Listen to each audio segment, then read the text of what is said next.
Picture this. Gods on one side, demons on the other, both gripping the same giant serpent wrapped around a mountain, both pulling with everything they have. They hate each other. They're about to cooperate anyway, because neither side can get what it wants alone. So, here's the actual question this video answers. How do you get from gods too weak to hold their own thrones, to the moon hanging in the sky, and something invisible chasing it every single eclipse? The honest answer starts with the gods losing almost everything and needing their worst enemies to get it back. Picture the god Indra riding past a sage on his elephant one day, offered a garland as a mark of respect, and picture him carelessly tossing it onto the elephant's tusk instead of wearing it. The sage watches it get trampled into the ground and, insulted, curses every god in existence to lose their strength and glow. Almost overnight, picture the gods growing weak and the demons who had been losing to them for ages sensing the shift and preparing to attack. Desperate, the gods go to Vishnu and picture his answer landing like a trap disguised as a plan. Deep in the cosmic ocean lies Amrita, the nectar of immortality. But the ocean is too vast for the gods to churn alone. He tells them to do something that sounds impossible. Offer the demons a truce and churn the ocean together. Picture the demons actually agreeing, greedy for a share of that nectar themselves, distrust barely hidden on both sides. For a churning rod, they choose Mount Mandara itself, and for a rope, they wrap the massive serpent king Vasuki around it, gods gripping the tail, demons insisting on the more prestigious head end, not realizing that end sits closest to the serpent's scorching breath. Picture the first problem immediately. The mountain, with nothing solid beneath it, starts sinking straight into the ocean floor. Vishnu descends and becomes Kurma, a giant tortoise, sliding underneath to hold the entire mountain steady on his back. With that fixed, both sides finally holding on the serpent together, pulling one way and then the other, the mountain spinning like a massive drill into the ocean. The first thing the churning produces isn't a treasure at all. Picture Hala Hala rising instead, a poison so lethal it threatens to choke out every living thing in existence, gods and demons alike, spreading fast. Picture everyone scattering in panic, except Shiva, who steps forward, scoops the poison into his hands, and swallows it whole to save the universe.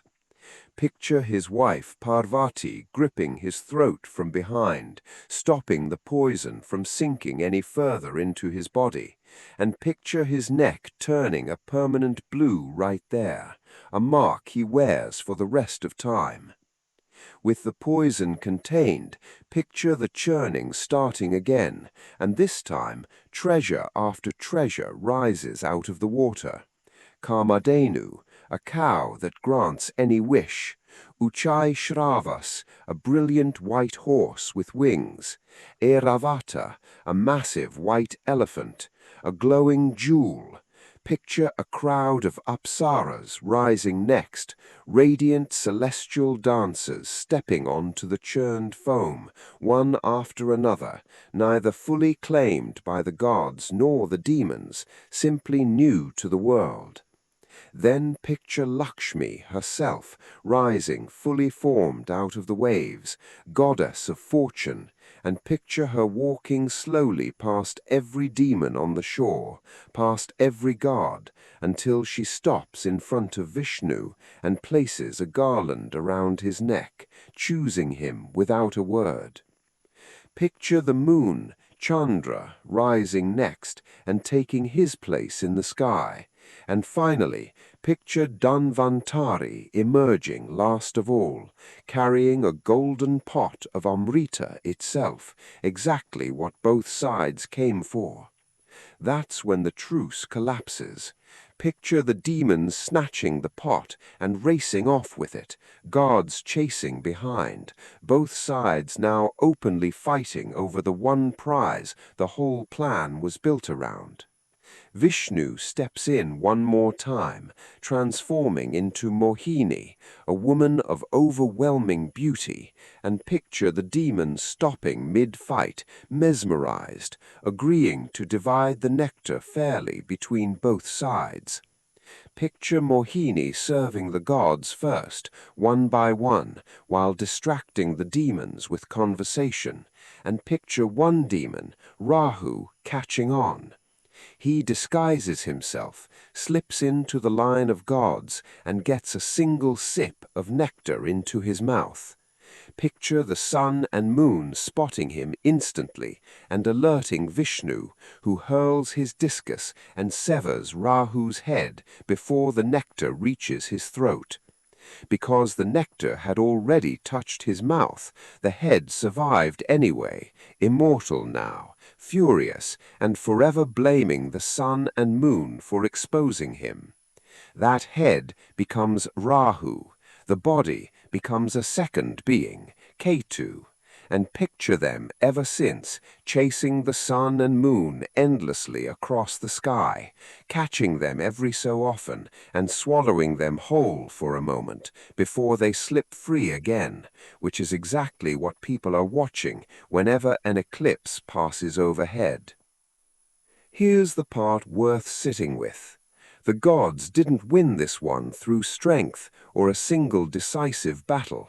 They won it by making a deal with the exact enemies they couldn't defeat, and the very first thing that deal produced nearly destroyed everyone involved before a single drop of nectar appeared. And the honest turn is that even the ending wasn't clean.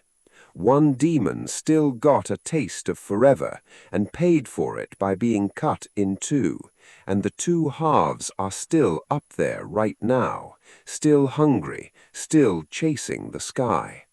So put it together, and the churning of the ocean isn't a story about gods defeating demons. It's a story about immortality being pulled out of the same water as poison, using the same rope by the same hands. The cow, the horse, the elephant, the jewel, fortune herself, none of it existed until enemies agreed to pull together for one shared reason. And one small cheat at the very end is still visible from Earth every time the sky goes dark for a few minutes and comes back.